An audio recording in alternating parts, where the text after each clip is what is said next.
Hello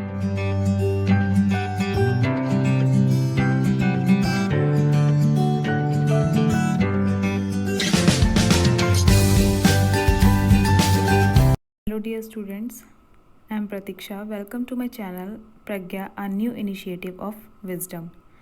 There is a thought for you. Success is not the key to happiness. Happiness is the key to success. सफलता जो है वो खुशी नहीं लाती है, बल्कि खुशियों से सफलता आती है. If you love what you are doing you will be successful. आप जो चाहते हो, जो उसे ही अगर करते हो तो आपको सफलता ज़रूर मिलेगी.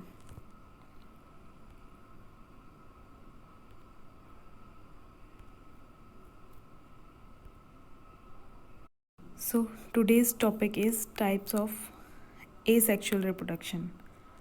इसका फर्स्ट टॉपिक है fission. What is fission? There is one parent organism. हमने ऑलरेडी पढ़ चुके हैं सेक्सुअल रिप्रोडक्शन और एसेक्सुअल रिप्रोडक्शन के डिफरेंस में कि एसेक्सुअल रिप्रोडक्शन में सिंगल पेरेंट बॉडी की ही ज़रूरत होती है. ठीक है, तो इसकी डेफिनेशन में भी हम देख रहे हैं कि there are one parent organism which divides into two और मोर डॉटर ऑर्गेनिजम्स. कोई ज़रूरी नहीं है कि टू पार्ट्स में डिवाइड हो, टू में भी हो सकता है और मोर में भी हो सकता है. तो इस तरीके के हम रिप्रोडक्शन को या डिवाइडेशन को हम लोग फिजन बोलते हैं.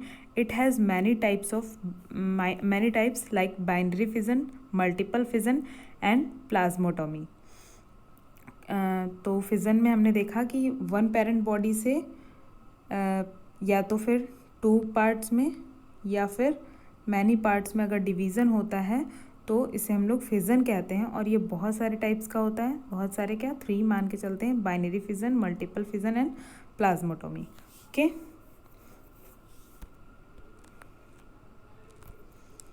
देखते हैं बाइनरी फिजन क्या होता है. What is binary fission? Wait for a second. Binary fission जैसा कि आपको नाम से ही पता चल रहा है, bi means two. Parent organisms divides into two. कोई भी पेरेंट ऑर्गेनिज्म हो वो अगर टू पार्ट्स में डिवाइड हो जाए, टू डॉटर्स ऑर्गेनिजम्स में डिवाइड हो जाए, so it is known as binary fission. तो ये मे बी 3-4 टाइप्स का हो सकता है. Irregular, transverse binary fission, longitudinal binary fission और ऑब्लिक बाइनरी फिजन. आप लोग जैसा इनका नाम होता है उसी टाइप का डिवाइडेशन होता है. इरेगुलर एमीबा में होता है, तो आप देख सकते हैं कि नीचे आपको डायग्राम में शो हो रहा है बाइनरी फिजन इन एमीबा. ये एमीबा का डायग्राम है, ये इसका न्यूक्लियस है और ये इसके स्यूडोपोडिया हैं. तो सबसे पहले न्यूक्लियस का डिवीज़न होता है.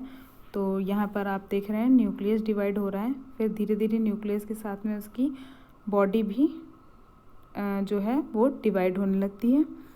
उसमें कॉन्स्ट्रिक्शन आता है, उसके बाद वो डिवाइड हो जाती है 2 डॉटर सेल्स में. तो इस तरीके से एक पेरेंटल बॉडी 2 पार्ट्स में डिवाइड हो गई यहाँ पर. तो इसको हम लोग बोलते हैं बाइनरी फिजन. ठीक है, ये बाइनरी फिजन की डिफिनेशन हो गई. इरेगुलर, ट्रांसवर्स और लॉन्गिट्यूडनल और ऑब्लिक का अलग अलग एग्जाम्पल है जिन्हें आप देख सकते हैं यहाँ पे. इरेगुलर एमीबा में होता है, ट्रांसवर्स होता है पैरामीशियम में, लॉन्गिट्यूडनल यूग्लिना में और ऑब्लिक होता है सर्टियम में. तो हम इसको आगे देखते हैं कैसे समझेंगे इसको, कि इसमें types of binary fission. Longitudinal binary fission ये है जिसमें आप देख रहे हैं कि ये आपका पैरामीशियम यूग्लिना है और ये ऊपर से सबसे पहले डिवाइडेशन स्टार्ट हुआ है इसमें. यहाँ पे देखिए अब सिंगल था फ्लैजला. ठीक है, उसके बाद में इसमें बीच में नॉच आई, यहाँ पर आप देख पा रहे हैं एकदम सेंटर में. उसके बाद में 2 फ्लैजला बन गए और फिर धीरे धीरे वहीं से लॉन्गिट्यूडनल सेक्शन में इसका डिवीज़न होकर के 2 डॉटर सेल्स बन गई. तो ये हो गया यूग्लिना, हो गया लॉन्गिट्यूडनल का एग्जाम्पल. पैरामीशियम में ट्रांसवर्स होता है. ट्रांसवर्स सेक्शन आप देख रहे हैं, बीच से नॉच बन रही है यहाँ पर ट्रांसवर्सली और फिर इसमें प्लेट बन करके ये 2 पार्ट्स में डिवाइड हो जाएगा और 2 न्यू पैरामीशियम डॉटर सेल्स हमें मिल जाएंगी. इरेगुलर तो आप देख ही चुके हो कि इसका कोई शेप नहीं है कि वो लॉन्गिट्यूडनल होगा डिवाइड या ट्रांसवर्स होगा या किस वे में, बस डिवाइड होगा इरेगुलरली, कहीं से भी डिवाइड हो सकता है क्योंकि इसका ना तो कोई फिक्स शेप होता है और ना ही फिक्स टाइप ऑफ डिवीज़न होता है। उसके बाद आता है आपका ऑब्लिक्यू। ऑब्लिक्यू फिज़न में जैसे आप लोग ऑब्लिक लगाते हैं 1/2, तो बस ये ऑब्लिक में होता है, चाहे ऐसे हो चाहे ऐसे हो, किसी भी तरीके से डिवीज़न होगा तो ये ऑब्लिक डिवीज़न होता है। इसे हम लोग ऑब्लिक फिज़न भी कहते हैं। एग्जाम्पल्स आप लोग यहाँ पर देख चुके हैं। इसका एग्जाम्पल ये और ये, ठीक है। ओके, नेक्स्ट टॉपिक पे चलते हैं। नेक्स्ट होता है हमारा मल्टीपल फिज़न। देखिए फिज़न के ही अभी हम लोग टाइप्स पढ़ रहे हैं। जो हमारा सबसे पहले था रिप्रोडक्शन के 2 टाइप्स है, एसेक्सुअल और सेक्सुअल। इन दोनों में एसेक्सुअल में हमारा जो था उसमें आपका हो जाएगा फिज़न और budding and so more. Firstly हम लोग पढ़ रहे हैं फिज़न के बारे में। तो फिज़न आपका 2 टाइप्स का होता है, binary fission and multiple fission. और बाइनरी फिज़न के 4 टाइप्स हम लोग अभी पढ़ चुके हैं। कौन कौन सा होता है? Longitudinal, transverse, irregular and last one oblique. अब आ जाते हैं मल्टीपल फिज़न में। तो ये जब भी किसी भी ऑर्गेनिज्म के लिए प्रोडक्शन के लिए फेवरेबल कंडीशन होती है तो उसमें नॉर्मली बाइनरी फिज़न ही होता है। लेकिन जब अनफेवरेबल कंडीशन आती है, मान लीजिए गर्मियों में कभी पानी नहीं मिला ऐसे ऑर्गेनिजम्स को, तो उनके लिए अनफेवरेबल कंडीशन हो जाती है। तब वो क्या करते हैं, पेरेंट अमीबा या पेरेंट बॉडी जो भी होती है वो क्या करती है, अपने चारों तरफ देखिए सिस्ट बना लेती है, एक हार्ड कवरिंग बना लेती है जिसके अंदर वो अपने आप को सेफ रखती है।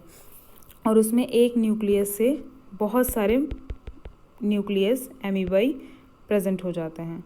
और जब फिर से वापस से फेवरेबल कंडीशन आती है तो ये सिस्ट जो होती है वो ब्रोकन हो जाती है, और ब्रोकन सिस्ट के थ्रू सारे जितने भी डॉटर अमीबाई थे वो सारे के सारे रिलीज़ हो जाते हैं और सारे के सारे एक न्यू ऑर्गेनिजम्स को प्रोड्यूस कर देते हैं। तो ये था हमारा मल्टीपल फिज़न। अब लास्ट आता है हमारा मल्टीपल फिज़न का एक दूसरा भी एग्जांपल होता है। ये नोट में हमने लिखा हुआ है, another example of multiple fission is Plasmodium, it causes malaria. आपने सभी ने नाम सुना होगा। प्लाज्मोडियम जो होता है उसमें मल्टीपल फिज़न होता है। अगर अमीबा के अलावा दूसरा एग्जांपल आपसे पूछा जाए तो आप प्लाज्मोडियम का नाम दे सकते हैं। It's causes malaria and it's sporozoite. अब आती है बात प्लाज्मोटोमी की। 3rd टाइप है प्लाज्मोटोमी। क्या होता है प्लाज्मोटोमी? अभी हमने पढ़ा था कि फिज़न में मल्टीपल फिज़न, बाइनरी फिज़न और प्लाज्मोटोमी। तो अ special type of fission in which multi nucleated daughter individuals.